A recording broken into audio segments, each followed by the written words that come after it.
Olá, você que nos acompanha aqui no canal da Caute Brasil. Hoje eu vou falar sobre um personagem importante na história do futebol italiano, dos anos 2000, final dos anos 90, que é...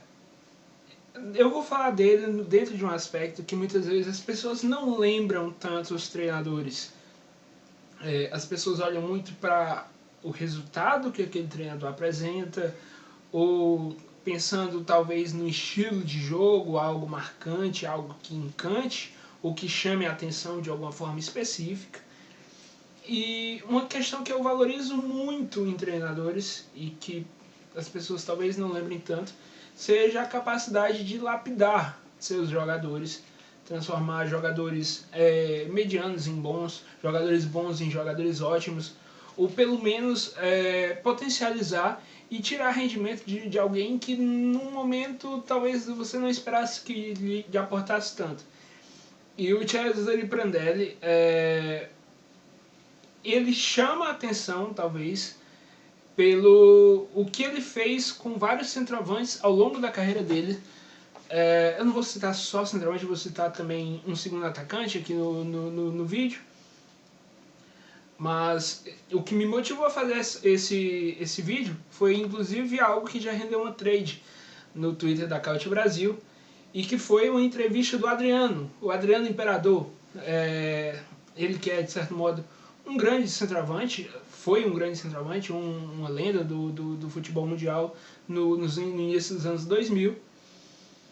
E ele conta que ele não sabia fazer gol, que ele não era um atacante tão letal, que ele era um atacante que muitas vezes olhava e apenas empurrava, finalizava com a maior força possível para tentar marcar. E ele conta que o Prandelli foi um cara que orientou, que transformou ele de fato num grande jogador.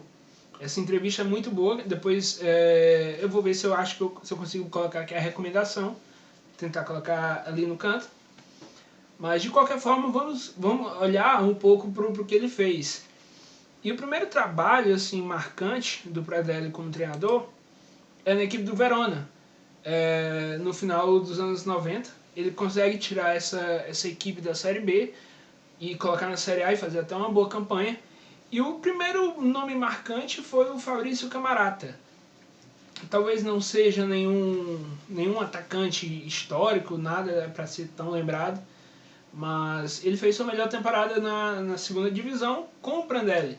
15 gols em 33 jogos, pode não parecer uma marca tão expressiva, mas a gente tem que levar em consideração que era um futebol taticamente diferente.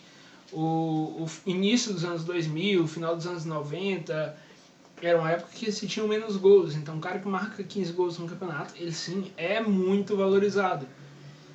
E essa provavelmente foi a melhor temporada na carreira do Camarata.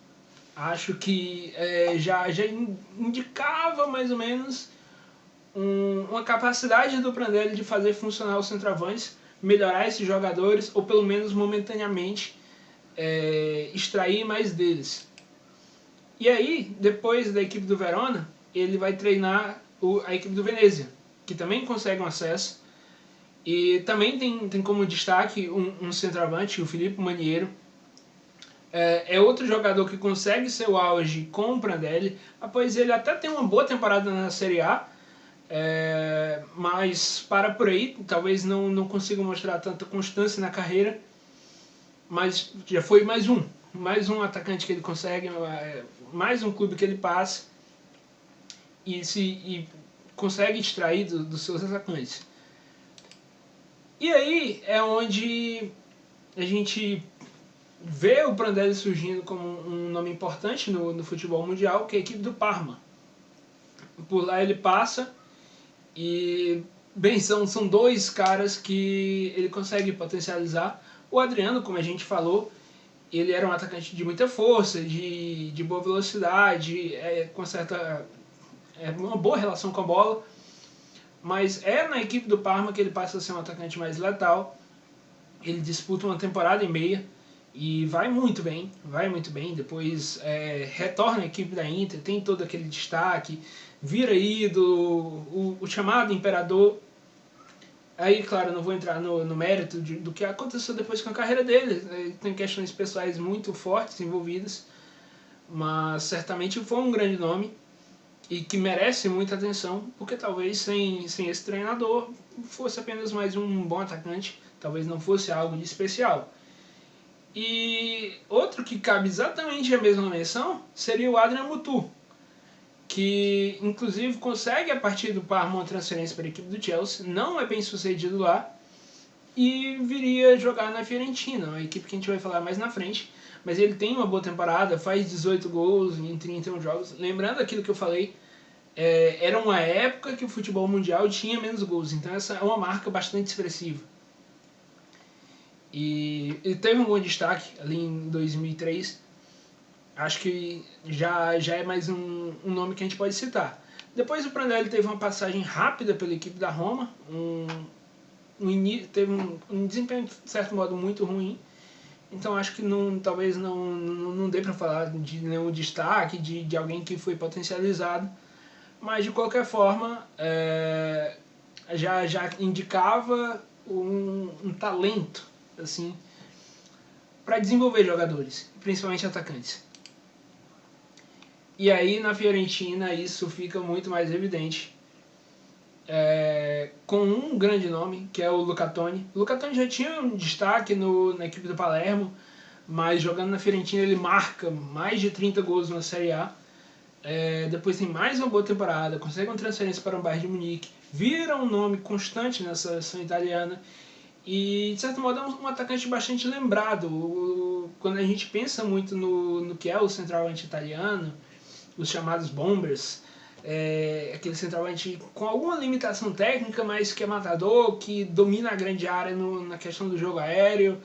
O Luca Toni é provavelmente o primeiro nome lembrado. E nem é o melhor centroavante italiano que já existiu, mas ele, de certo modo,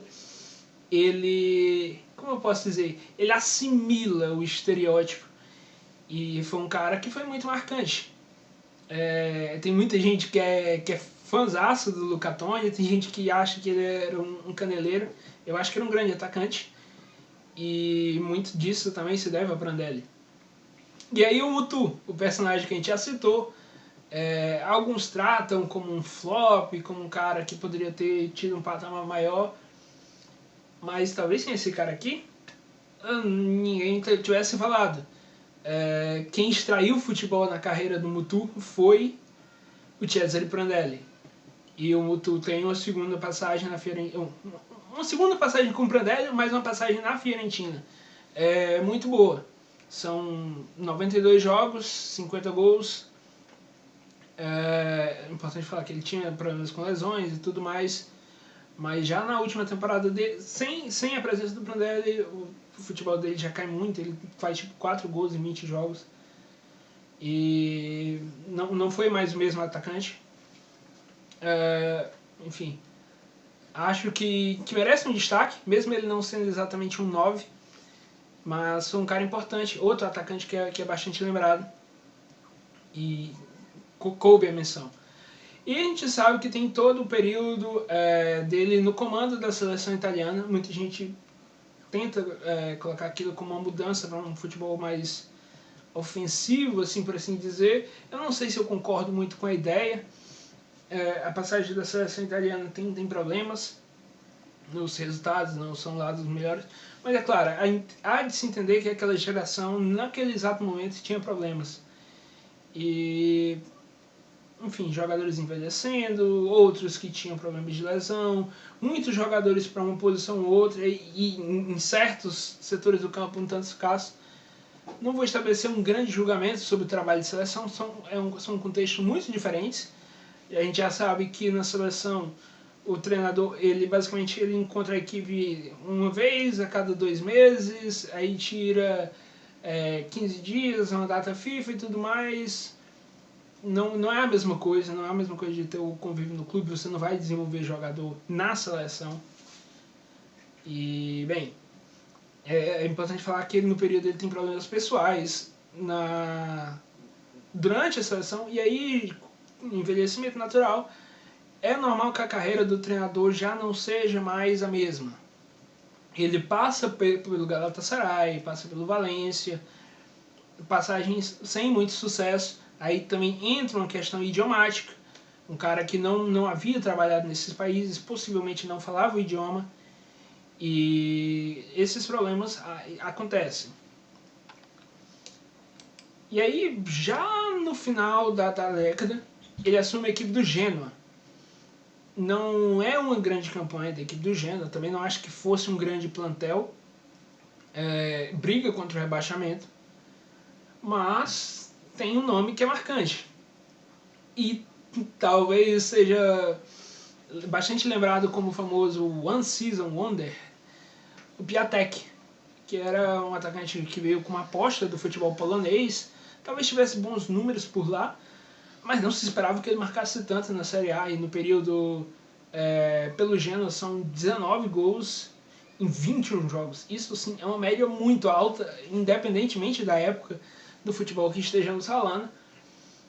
E ainda um pouco talvez naquele rótulo do centroavante de bastante definição. Talvez faltassem mais coisas para ele ter se firmado no Milan e, enfim, tenta retomar hoje a carreira.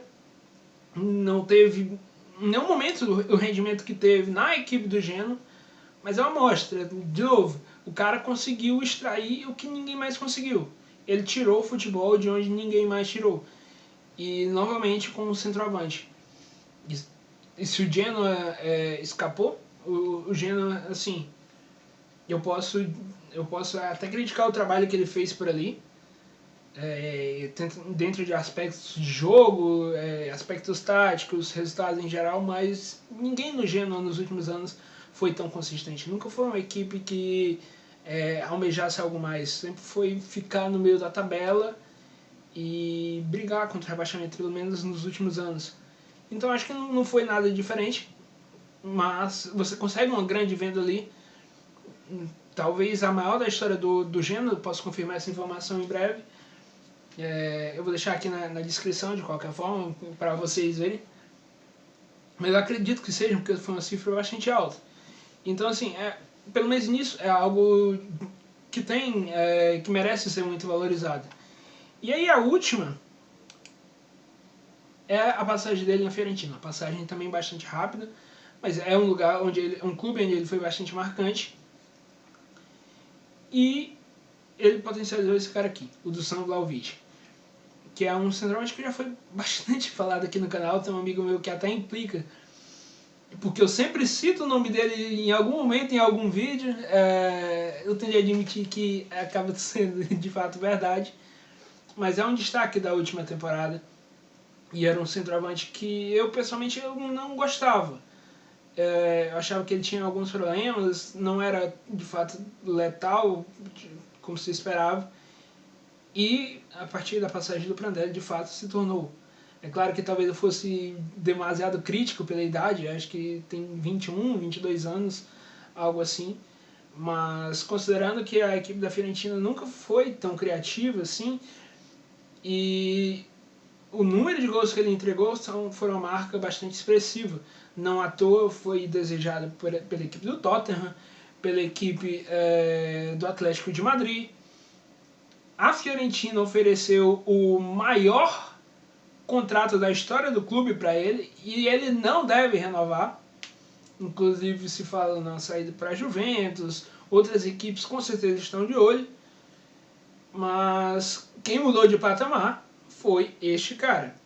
Quem mudou de patamar o Dusan Vlahovic, muito se deve a ele, ao Prandelli. Então assim, eu confesso que não são equipes que me encantam ver jogar.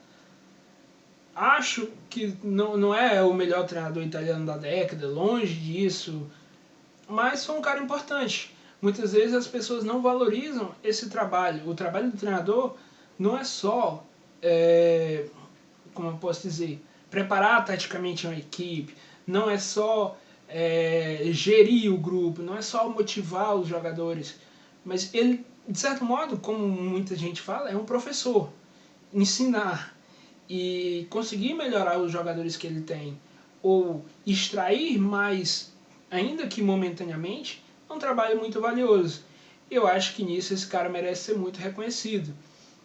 Não sei se vai ter uma carreira muito mais duradoura como treinador, na saída da Fiorentina, ele já deu alguns comentários meio pesados dentro de um aspecto, como eu posso dizer, dentro do âmbito mental de como ele vinha convivendo com a profissão. Então é possível de se imaginar uma aposentadoria em breve, mas eu espero que continue trabalhando, pelo menos nos presenteando com mais bons atacantes, goleadores e gente que vai acabar sendo marcante no futebol italiano nos próximos anos. Espero que esse cara continue mais um tempo. E fica aqui, de certo modo, uma homenagem, uma valorização a alguém que talvez não seja tão lembrado, mas acho que, pelo menos por minha parte, ele vai ter esse reconhecimento. E aí, vocês gostaram desse vídeo? Deixe o seu comentário, deixe o like, se inscreve no canal, participa do nosso sorteio. É sempre bom lembrar. Vai valer uma camisa de uma equipe italiana, pode ser, enfim, Juventus, Inter, Milan, Atalanta, Napoli, Fiorentina. Isso aí o ganhador decide, o ganhador escolhe. Mas tem que participar, Tem no Instagram, tem no Twitter, também tem no Facebook. E no Facebook é bom vocês participarem, que eu vou... Do formato que eu vou fazer o sorteio, lá tem pouca gente, então participem. Então é isso. Até a próxima.